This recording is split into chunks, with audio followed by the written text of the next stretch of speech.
This video is brought to you by CuriosityStream. Get access to my streaming video service, Nebula, when you sign up for CuriosityStream using the link in the description.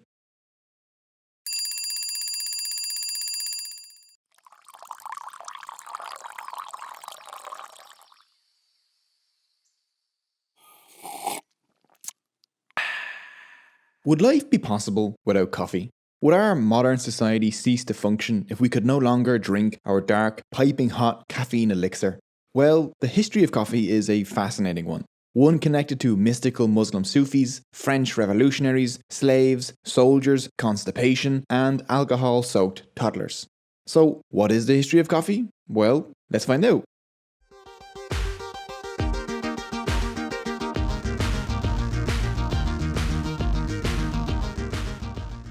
Our story begins in a dark, scary period of human history, the Precaffazine. The ancient land of Ethiopia may be the cradle of all humankind, but more importantly, it is the birthplace of coffee. Here in the mountainous rainforests near Kaffa, coffee has grown wild for millennia. We don't exactly know when humans first started consuming coffee, but the most popular story involves some very happy goats. One afternoon, an Ethiopian goat herder named Kaldi noticed his goats hopping about excitedly. Some were even dancing. He saw the goats eating leaves and berries from a small shrub. Kaldi, now curious, decided to eat some himself. Soon his heart was pounding, his mind was racing, and he was dancing with his goats.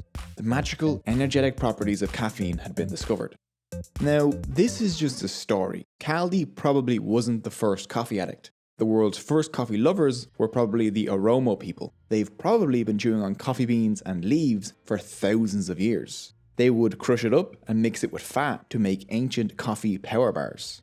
Coffee leapt across the Red Sea with Oromo slaves sometime in the mid-15th century to the port city of Mocha in modern-day Yemen. There, the Sufi mystics found that the drink could keep them awake during their long nighttime prayers. It was in Yemen that coffee made from roasted beans is first documented. The most popular species of coffee was born here, Coffea arabica, which now makes up about 60% of the world coffee supply. They named the drink Kawa, the Arabic word for wine, from which the word coffee probably comes from. By the end of the 15th century, coffee had spread throughout the Islamic world, and the cafe was soon born. Cafes found a niche in Islamic society. Devout Muslims can't really just head down to the pub, so cafes provided the Islamic world with a secular social space outside the home, where Muslim men could engage in lively conversation about politics, business, and religion. Coffee soon became so important that in Turkey, the inability to provide coffee beans was grounds for divorce. But some rulers thought people were having a bit too much fun at the cafes. Now, their actual concern was that people were discussing politics and informing themselves, which rulers tend not to like. Coffee would find itself banned in Mecca and Constantinople for a time during the 15 and 1600s. But coffee drinking continued in secret until the bans were lifted. While Muslims were sipping away in their fancy cafes, to the west of them lay a small, divided and violent backwater called Europe. Since coffee and tea hadn't reached Europe yet and the drinking water was sometimes unsafe, beer was Europe's favourite beverage. A professor of medicine in 1551 stated, "People subsist more on this drink than they do on food." On average, every man, woman and child in England drank over 350 litres of beer per year up to the 17th century, while Germans were putting away 400 to 600 litres. Europe wobbled about under this depressive and confusing alcoholic haze, until Dutch, Venetians and Italian merchants began importing coffee in the 17th century, and a new, stimulating social space opened up. Oddly enough, it was firstly in England that cafe culture captivated Europeans. London's first cafe opened in 1652. By 1700, there were over 2,000 cafes in London, called penny universities because for the price of a cup of coffee, you could sit there and listen to the country's most intelligent people chat. You see, pubs were not the safest places to discuss politics or religion. People were drunk or armed, usually drunk and armed, whereas cafes provided a sober and caffeine-enhanced environment for debate and discussion, which was exactly why King Charles II tried to ban them in 1675, before quickly being forced to back down. English cafes would foster early capitalism. Some of the world's largest businesses, like Lloyd's of London, the East India Company, and the London Stock Exchange, all began as cafes. Now, not everyone loved coffee though, especially women who were excluded from cafes. In 1674, they complained. We find of late a very sensible decay of the true old English vigour, our gallants being every way so Frenchified. We can attribute to nothing more than the excessive use of that newfangled, abominable, heathenish liquor called coffee, which has so eunuched our husbands, and spend their money all for a little base, black, thick, nasty, bitter, stinking, nauseous puddle water. We humbly pray that henceforth the drinking coffee may on severe penalties be forbidden, and instead thereof lusty nappy beer and cock ale be recommended to general use. Cock ale, by the way, is beer with a dead rooster in it. The link to their full 6-page complaint is linked below, and I highly recommend you go read it for a good laugh. By 1777, coffee was so popular in Prussia that Friedrich the Great complained, "My people must drink beer. His Majesty was brought up on beer, and so were his ancestors." In 1781, he banned citizens roasting coffee and created a secret anti-coffee police force nicknamed Coffee Smellers to sniff out illegal coffee dealers. But like elsewhere, the bans were soon reversed. The Viennese soon became Europe's next big coffee lovers. Their great idea was adding sugar and milk to coffee, creating the Cappuccino, named after the colour of a Capuchin monk's robe, which became known in Italian as a cappuccino. In 1669, a Turkish ambassador introduced Paris to coffee. The French originally didn't like the taste, but no matter how much they disliked the stuff, they were deeply moved by its unique ability to deeply move them. Or in the words of Paludanus, to breaketh wind and openeth any stopping. Soon French doctors were prescribing coffee enemas. Now, the bowels weren't the only thing coffee was stimulating in France, it also tickled the mind. Soon after the 1689 opening of the stylish Café Procope, it attracted the likes of Diderot, Rousseau, Voltaire, and Benjamin Franklin. Soon, thousands of Parisian cafes were fueling the Enlightenment. On July 12, 1789, Camille Desmoulins delivered a passionate speech from a cafe table and whipped the crowd up into an anti-aristocracy rage. 2 days later, they stormed the Bastille, igniting the French Revolution. Over in British North America, Washington, Hamilton, and Jefferson used cafes as the headquarters of the American Revolution. The now caffeine-addicted Europeans were desperate to find coffee supplies not controlled by the Ottoman Turks. In the mid-17th century, the Dutch brought coffee from India to grow in Ceylon, Java, Sumatra, and across Southeast Asia. Dutch colonists would drown Europe in Asian coffee using enslaved natives. In 1860, Dutch civil servant Edward Douws Dekker quit in disgust and wrote the novel Max Havelaar, which documented the terror taking place on Java and attacked Dutch landowners who grew rich from the poverty of others. In 1720, Gabriel Mathieu de Clieu brought a coffee plant to the colony of Martinique during a harrowing journey where his ship was attacked by pirates, storms, and dehydration. During the trip, he shared his daily ration of half a cup of water with the tiny coffee plant. His sacrifice paid off though. Within 50 years, there were 18 million coffee trees on the island. The offspring of his plant are now responsible for a huge part of the world's coffee supply. William Muckers wrote about coffee, "Wherever it has been introduced, it has spelled revolution. It has been the world's most radical drink in that its function has always been to make people think, and when the people begin to think, they become dangerous to tyrants." The irony was that while coffee was seen as helping to free Europe and the US from tyrants, it brought tyranny elsewhere. The Clue almost sacrificed his life for his tiny coffee plant, but he never actually thought of harvesting it himself. Slaves from Africa would do that. By the 1780s, 60% of all the coffee consumed in Europe came from the tiny French colony of Saint-Domingue, harvested by over 500,000 African slaves. So the coffee that nourished Voltaire and the Enlightenment involved the most barbaric form of forced labour.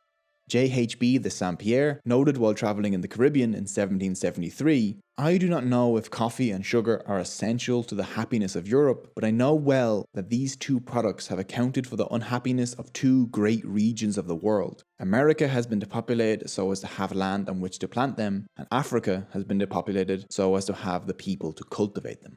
The 1789 French Revolution inspired the slaves in Saint-Domingue to rebel and demand their own freedom, creating the slave-freed nation of Haiti in 1804. But when it comes to the quantity of slaves though, Brazil takes the awful cake. Just in the first half of the 19th century, 1.5 million African slaves were shipped here to work on coffee plantations known as LATIFUNDIA, which made coffee men some of the wealthiest in Brazil. This led to Brazil keeping slavery longer than any other nation in the Western Hemisphere. It only outlawed it in 1888. Brazil conquered the coffee world. It produced such an extraordinary amount that it helped increase demand by making coffee cheap enough for members of North America and Europe's working class. Brazil democratized coffee through slavery. By the 1920s, Brazil was producing 80% of the world's coffee. It's been the world's leading coffee producer for over 150 years, and in 2017 it produced 2.5 million tons. That's a third of the global coffee supply.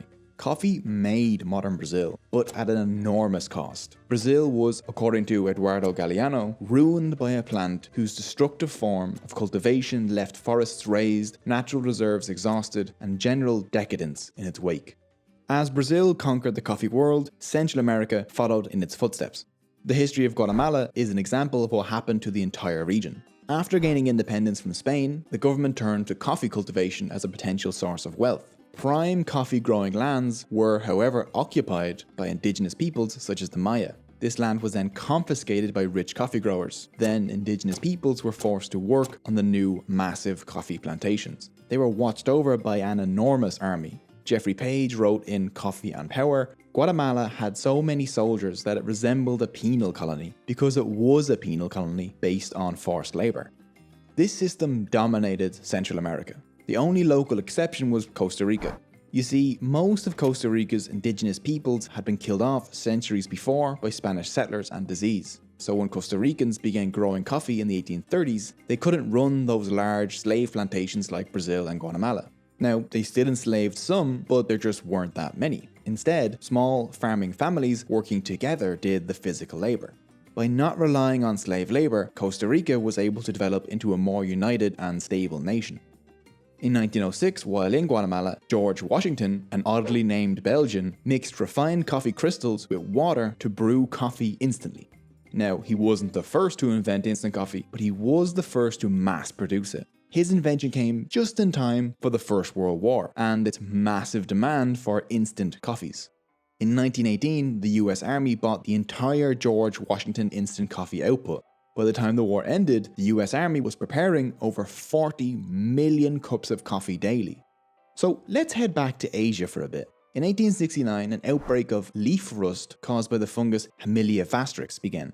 It first appeared in British-controlled Ceylon and wiped out all of their coffee Arabica plants, along with India's, Java's, Sumatras, and the rest of Southeast Asia's. Many had to switch to growing tea, and turned Britain into a tea-drinking nation. This started a panicked search for other species of coffee. Enter Coffea canephora, better known as Robusta.